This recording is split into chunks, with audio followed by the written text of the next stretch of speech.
A Christian can earn rewards at the judgment seat of Christ for his works and service after he became a Christian. Now, this video is not about how to have eternal life. Eternal life is a free gift, Romans 6:23. We know we can't work for eternal life. Ephesians 2:8-9 says this, "For by grace are you saved through faith, and that not of yourselves, it is the gift of God, not of works, lest any man should boast." To become a Christian, we simply put our faith, belief, trust in Jesus, Him alone, and nothing else. But rewards. Christians can get rewards based on their work and labor. Listen to 1 Corinthians chapter 3, verse 8. Every man shall receive his own reward according to his own labor, his work. What type of rewards? The Bible indicates that we can get crowns. Crown of rejoicing. 1 Thessalonians chapter 2, verse 19. We think this is the soul winner's crown. A crown of righteousness. 2 Timothy chapter 4, verse 8. A crown of glory.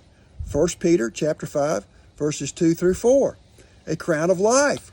Revelation chapter 2, verse 10. The incorruptible crown. 1 Corinthians chapter 9, verse 25 through 27.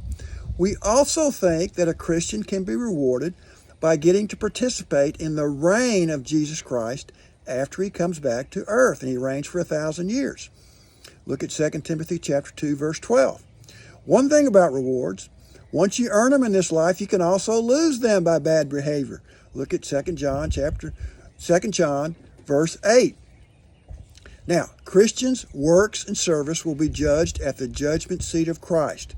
We think this is going to happen sometime before he comes back on his second coming and to reign for 1,000 years on the earth.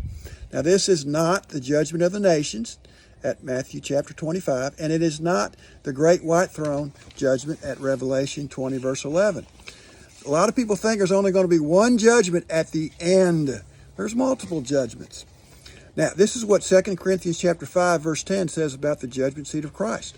For we must all appear, all Christians, for we must all appear before the judgment seat of Christ, that every one may receive the things done in his body according to that he hath done, whether it be good or bad. Good or bad. All Christians do not live good lives, but all Christians are going to heaven. For some bad life examples, take a look at 1 Corinthians chapter 3, verse 1 through 3. Also, 2 Timothy chapter 2, verse 20 is clear. Some Christians live honorable lives, some live dishonorable lives. Now I'm going to read 1 Corinthians chapter 3, 11 through 15, verse by verse. This is how the judgment seat's going to go, and I'll make comments as I go.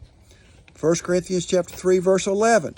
For other foundation can no man lay than that is laid, which is Jesus Christ. That's obvious. Your foundation for becoming a Christian is Jesus. You put your faith, belief, trust in Him and Him alone for your eternal life and nothing else. That's how you become a Christian. Verse 12. Now, if any man build upon this foundation, gold, silver, precious stones, there's your good works and service. Wood, hay, stubble, there's your bad works and service. Well, what could be a bad work example? Some people think it has to do with motives. Let's say you're a Sunday school teacher and your primary motive for being there and teaching Sunday school is to make business contacts. Well, Jesus can look on your heart and He might classify that as a bad work. Verse 13, Jesus is going to be the judge. He's going to judge it by fire, your works. Every man's work shall be made manifest, for the day shall declare it, because it shall be revealed by fire, and the fire shall try every man's work of what sort it is. Verse 14, now these are the good works. If any man's work abide, remains from the fire, which he hath built thereupon, he shall receive a reward. Verse 15, if any man's work shall be burned, he shall suffer loss, but he himself shall be saved, yet so as by fire. So a Christian that lives a dishonorable life will still be saved. Why would he be saved? You can't lose it once you have salvation. Take a look at my video number 106. Bottom line, Christians, once saved, can work and labor for rewards by doing good Christian service after they are saved.